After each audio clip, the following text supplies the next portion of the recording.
Sa mapagpalang araw sa ating lahat mga kapatid. Ako muli si Adrian Bernales ng Batch 3 at ito ang aking daily devotion. At ngayong araw ay pag-uusapan natin ay kung ano ang tatlong bagay na mangyayari sa hinaharap o general eschatology. At ang Bible verse natin ngayong araw ay Acts chapter 1 verse 11. Siya sabi sa scripture na ito ay which also said, Ye men of Galilee, why stand ye gazing up into heaven? This same Jesus, which is taken up from you into heaven, shall so come in like manner as ye have seen him go into heaven. Ito ay isang reminder ng verse na ito na pinapaalala sa atin na si Jesus, ang umakyat sa langit ay babalik muli sa tamang panahon. Ngunit ano nga ba ang general eschatology? Ang general eschatology ay ang pag-aaral ng mga future events na hindi lang po individual ang naepektuhan kundi buong mundo.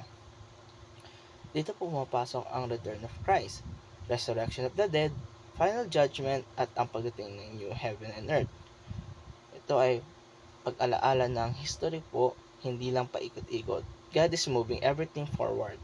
Ito ay mayroong direction, may ending, at ang ending na iyon ay ang glorious at victorious para sa mga mananampalataya sa Kanya. Ngayon ay tatalakayin po natin ang tatlong bagay na mangyayari sa hinaharap. Unang-una ay the return of Christ. Darating pong araw na si Jesus ay babalik.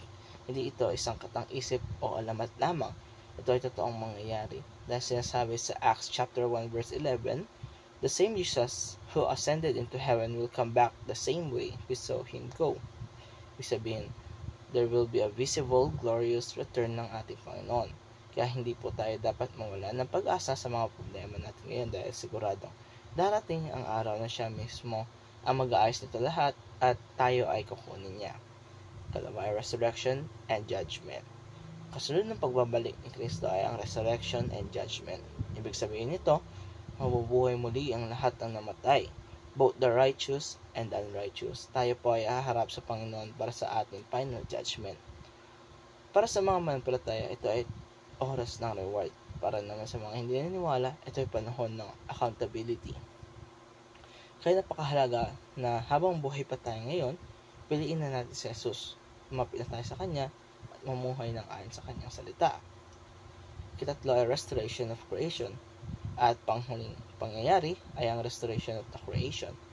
Dahil sa kasalanan, ang buong mundo ay naapektuhan karoon ng suffering, death, at corruption. Pero darating panahon na babalik ng Diyos sa lahat sa dating anyo nito. Magkakaroon ng bagong langit at bagong lupa, kung saan wala ng luha, wala ng sakit, at wala ng kasalanan. Perfect communion with God. Sobrang saya nito kung iisipin natin na ending dahil mapapalitan ang ating paghirap ng kasiyahan at ang ending na yun ay napakaganda. Para naman po sa ating application ay unang-una, make this world a better place. Hindi ibig sabihin ito na dahil darating na si Jesus, papabayaan natin ang mundo. Ito ay kabaligtaran pa nga. Dapat ngayon pa lang, maging instrumento na tayo ng pag-asa, pagmamahal, at kabutihan. Sa mga simpleng paraan lamang na mapagiging mabuti sa ating kaibigan, tumulong sa mga nangangailangan, maging tapat sa trabaho, at may re-reflect natin ang kabutihan ng Panginoon. Kalawa ay make one step closer to Jesus each day. Hindi natin kailangan maging perfect agad. Ang importante ay bawat araw lumalapit tayo ng isang hakbang kay Jesus. Bawat dasal, bawat pagbabasa ng Biblia, bawat paglilingkod sa kapwa, maliit man o malaki, ay isang hakbang na palapit sa Kanya. At ganoon na lang po kaimportante o ganun kailangan natin si Jesus sa ating buhay.